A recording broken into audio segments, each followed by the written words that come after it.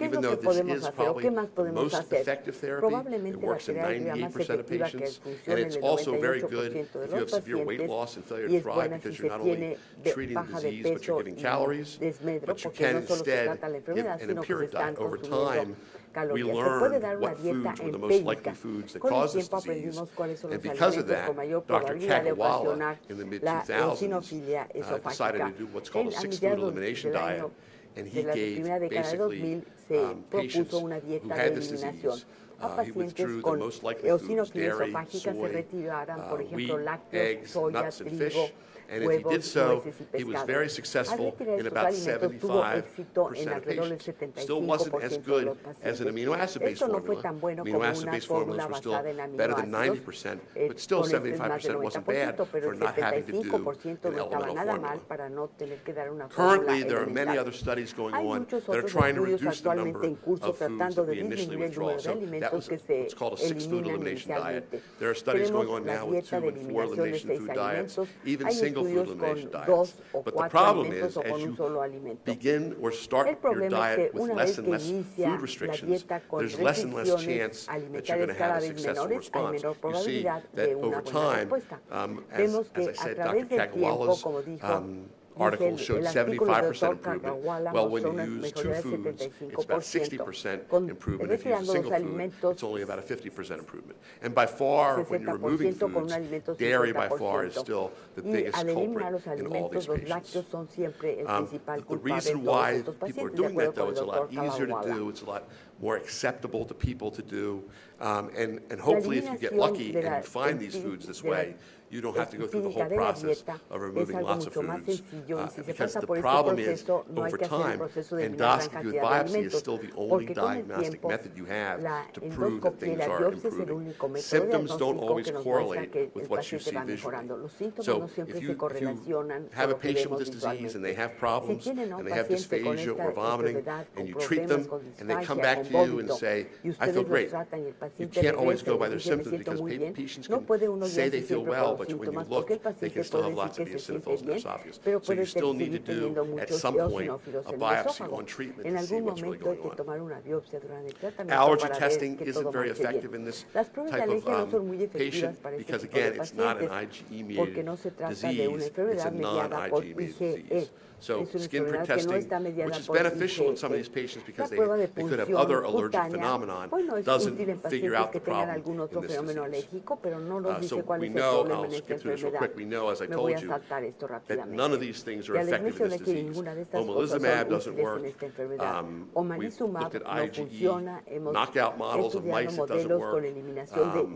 Skin testing doesn't work, RAS testing doesn't work. So it really isn't an IgE-mediated disease. And this just tells you that of all the types of dietary things that you can do, 6-food elimination diets, things based on allergists trying to figure out what foods are the problem, still the best thing you can do if you're stuck and if you have a problem is using an amino acid-based formula, because that works in almost 100% of cases. So the guidelines should be basically that you always should think about food allergens in this disease. When you see a patient and you make the right diagnosis by doing what we talked about, making sure it's not reflux, making sure it's not a proton pump inhibitor problem, you tell the patient, here's our choices, we can use medicine, and you could potentially be able to eat whatever you want, but you can't stop these medicines, and you're going to have to do biopsies to make sure the medications are effective.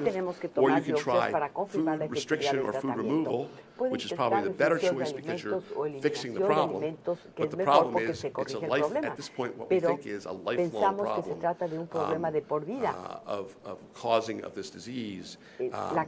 And so if you do that, it's not always the easiest thing, especially the older the child gets, or if you're talking to adults. So it's not easy to change your diet forever, especially if there's lots of foods that are causing the problem. And the only thing I want to leave you with at the very end is that we initially, well, we still do mostly think this is a chronic disease. Once you have this disease, any of these treatments I talked about, you need to do for basically a chronic period of your life. However, in Philadelphia, now that we've been doing this about 20 years, we have a number of patients who have been on either good dietary therapy and a few on very good steroid therapy, meaning that we've resolved their eosinophilia completely for years. And some of these patients eventually have been able to eat those foods that initially caused the problem. Again, we're talking about a group of 2,000 people, maybe 15 or 20 people, but there's maybe some hope that if you treat these patients early and right and diagnose them properly and treat them so their esophagus is very much healed, that eventually these patients could be able to eat the foods that cause the problems. All right, so a lot of stuff. Sorry, I only have an hour or so to talk about all this stuff, but if you have any questions, I'd be glad to answer them. So thank you very much. Presentación, estoy listo para responder sus preguntas. Muchas gracias. Muchas gracias. Vamos a abrir el panel de preguntas un poquito rápido porque estamos sobre tiempo, pero el tema es muy importante. Entonces, para los que tengan algunas preguntas, de preferencia aquí para no tardarnos tanto, por favor. Doctor, buenas tardes. Good afternoon, doctor. Solo para preguntar, la pregunta de casi siempre es, This ¿cada is a cuándo usted question that you are recomienda always asked. la endoscopía para asegurarnos How often do you la recommend mejoría del paciente? endoscopy to make sure that the patient is responding to treatment? How often do you recommend endoscopy? No yo, César.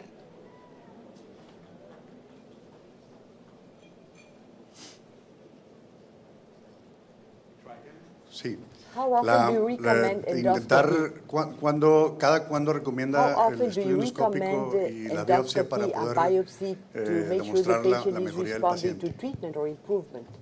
It's a good question. So the question Es una was, muy buena pregunta. how often do we do ¿Con qué biopsy? So frecuencia the tomamos problem is biopsias? this, you El need problema an es initial este. biopsy Se to make this necesita diagnosis. tomar una biopsia Even inicial though para hacer you el may think diagnóstico, you know aun the cuando uno diagnosis. piense que ya Again, sabe cuál es el patient diagnóstico. comes De in the nuevo, emergency room, food el paciente se impaction, you look, presenta en you urgencias con see impactación de white alimento, plaques, uno lo ve, sometimes you're de wrong, so placas you need blancas, that a initial veces biopsy. se equivoca And uno then once porque you se do your requiere la treatment, biopsia inicial. at Una this vez que point, se da el because tratamiento, the symptoms don't como always los correlate síntomas with no what's siempre se inside. correlacionan And con I'm lo que often se ve surprised. I look endoscópicamente y me sometimes sorprende mucho and I esto. can see A what veces looks like en a la terrible looking endoscopía veo un esophagus, esófago and I que talk to tiene the un patient, aspecto they say, terrible. "I'm fine, Y no cuando hablo al problem." So you paciente me need those dice, estoy biopsies. So bien. Las anytime you biopsias son make a necesarias. change in Cada treatment, vez que se modifique el tratamiento, at some point, 2, en 3, 4 algún months momento, later, 2, 3, you need a 4 biopsy. meses después, es It's necesario tomar unfortunate una because we biopsia. have no other way to Esto es do it, desafortunado but you porque do. no hay otra manera de hacerlo, pero simplemente no tenemos otra manera de hacerlo. En lo que se anime a alguien más, doctor Chris, entonces la esofagitis eosinofílica